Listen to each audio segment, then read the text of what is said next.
पालिका वडा नम्बर 1 हाम्रो श्रम संस्कृति पार्टीको वडा गठन तथा कमिटीका साथीहरू र कार्यक्रम सञ्चालकज्यू अनि पालिका प्रमुखको साथीहरू जिल्लाको मेरो साथीहरू उनीहरू कुदै हुन्छ उहाँहरू मलाई साथ दिइरहनु भएको छ है विशेष तपाईँलाई धन्यवाद दिन चाहन्छु र चाहिँ अनि विशेष गरी तपाईँहरू जसले यो मुलुकको परिवर्तनको निम्ति सुन्दर सपनाको आशा बोकेर आउनुभएको छ र श्रम संस्कृति पार्टीलाई आजको यो तहसम्म पुर्याउनको निम्ति देश विदेशबाट सहयोग गर्नुहुने साथीहरू र तपाईँले थुप्रै सहयोग गर्नुभएको छ युकेबाट होइन तपाईँको टिमलाई म धन्यवाद दिन चाहन्छु र चाहिँ हाम्रो कोरियाको टिमलाई विभिन्न प्रवास सभामा रहेको टिमको साथीहरूलाई र अरू कुरो श्रम संस्कृति पार्टीको यो तहसम्म चाहिँ सङ्गठन विस्तारको निम्ति विशेष भूमिका खेलेर श्रमदान गर्नुहुने यहाँ चाहिँ हाम्रो जिल्लादेखि लिएर चाहिँ वडा तहको टोलको र सबै हाम्रो चाहिँ ऐसेलु खर्काको चाहिँ सम्पूर्ण साथीहरूलाई श्रम संस्कृति पार्टीको केन्द्रीय महासचिवको हैसियत र सिङ्गो पार्टीको तर्फबाट म तपाईँलाई धन्यवाद दिन चाहन्छु। आज पार्टीको जुन दिन प्रतिदिन तपाईँको चाहिँ पार्टीको तीव्र गतिमा सङ्गठनिक शक्तिको आकार बलियो बन्दैछ यो हाम्रो कारणले होइन यो तपाईँको कारणले गर्दाखेरि हो।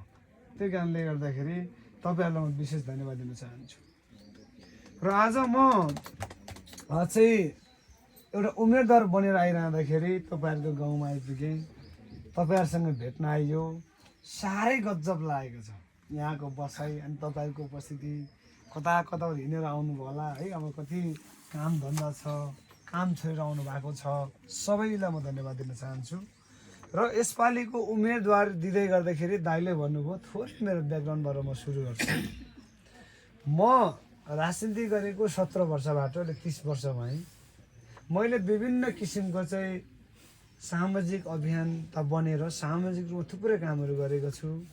यो गाउँ गाउँमा मलाई अलिक चिन्दैन किन चिन्दैन भन्दाखेरि यहाँ चाहिँ हाम्रो सूचना चाहिँ अथवा सञ्चार माध्यमको होइन अनलाइनको तपाईँको चाहिँ समस्याको कारणले गर्दाखेरि हामीलाई तपाईँको चाहिँ यहाँनिर अलिक समस्याहरू छन्। हिजो अस्ति भर्खर त फेसबुक चल्दैछ भर्खर त फोन चल्दैछ होइन आज 2-4 वर्ष अगाडि यहाँ फोनै चल्दैन थियो कि अरे अहिले यसो हेर्नु यहाँ नेटवर्क पनि राम्रो दिँदैन रहेछ। अझै हाम्रो अवस्था यस्तो चाहिँ हेर्नुहोस् त्यो भए कारणले गर्दाखेरि तपाईँहरूसँग चाहिँ चिनजान नहुनु स्वाभाविक कुरा हो। तर मैले चाहिँ म राजनीतिमा आउनुको मेरो चाहिँ तपाईँको चाहिँ प्रमुख कारण भनेको म सबैभन्दा पहिला राष्ट्रवादी केन्द्र नेपालमा अभियानमा काम गर्थेँ। त्यो अभियानमा मैले चाहिँ नेपालमा किन चाहिँ मान्छेहरू बेरोजगार भए किन उद्योग धन्दा खोलिएन किन हामी गरिब भयौँ भनेर अध्ययन गर्थेँ। 4 वर्ष त्यहाँ अध्ययन गर्दाखेरि त्यो एउटा हाम्रो अभियान थियो। काठमाडौँमा 15,000 युवाहरू थिए मेरो साथमा।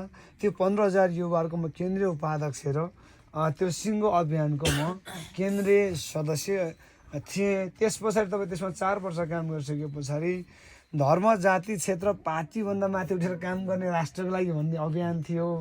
त्यो अभियानमा केही कुराहरू चाहिँ अलिक असउँदो ढङ्गले आइसके पछाडि म त्यहाँबाट छोडेँ। त्यो छोडिसके पछाडि त्यसमा थुप्रै कामहरू गरेको छु मैले। त्यसपछि छोडिसके पछाडि म एउटा चाहिँ पहिचानवादी चाहिँ अभियन्ता बने। पहिचानको सवालमा अस्तित्वको सवालमा निकै ठुलो लामो समय नै सङ्घर्ष गरेँ। तपाईँको लगभग झन्डै 7.5 वर्ष जति म त्यहाँ चाहिँ होल टाइम हिँडेँ। त्यो हिँड्दै गर्दाखेरि तपाईँको चाहिँ म नेपालको हिमालदेखि तराई पूर्व मेची महाकाली जम्मा 65वटा जिल्ला घुमेँ नेपालमा। अहिलेसम्म मलाई लाग्छ कुनै पनि नेपालको लाग्छ प्रधानमन्त्री पनि त्यसरी घुमेको छैन अहिले होइन। अनि यसलाई त्यो घुमिरहँदाखेरि तपाईँको मैले के देखेँ भने मेरो देशका आम नागरिकहरू मैले भोका देखेँ नाङ्गा देखेँ गरिब देखेँ होइन। अनि त्यस पछाडि तपाईँको मैले के सङ्कल्प गरेँ भने मेरो कमाउने जमाउने उमेर अनि रमाउने उमेरमा राष्ट्रको निम्ति कोही न कुनै पुस्ताले योगदान दिनुपर्छ भन्ने हिसाबको मैले बुझिसके पछाडि मैले सङ्कल्प गरेँ म विदेश जान्न म जागिर खान्न होइन। म काठमाडौँमा परेको मान्छे हो जागिरै खान मैले सानो अफिसर त भइन्थ्यो होला है। त्यो कारणले गर्दाखेरि सबै कुरा त्यहाँ आएर चाहिँ म देशको निम्ति केही गरौँ भनेर आएको युवा हो। मेरो ब्याकग्राउन्ड चाहिँ यस्तो छ। अब मलाई केहीले जातिवादी पनि भन्छन् फेरि अलिक पछिल्लो समय मेरो चाहिँ केही पुरातनवादी सोच भएका होइन र केही अराजकवादी राजनीतिक कर्मीहरूले राजनीतिलाई चाहिँ तपाईँको चाहिँ अराजकतामा चाहिँ परिणत गरेकाहरूले मेरो अन्तर्वार्ता सानो सानो सानो काटेर चाहिँ खुब भाइरल पनि बनाएको छ। अलिअलि युवाले देख्नु होला हो, अलिअलि देख्नु होला। अब त्यसको लामो सारमा मैले चाहिँ के बोलेको थिएँ भन्ने विषयमा त कसैलाई थाहा छैन।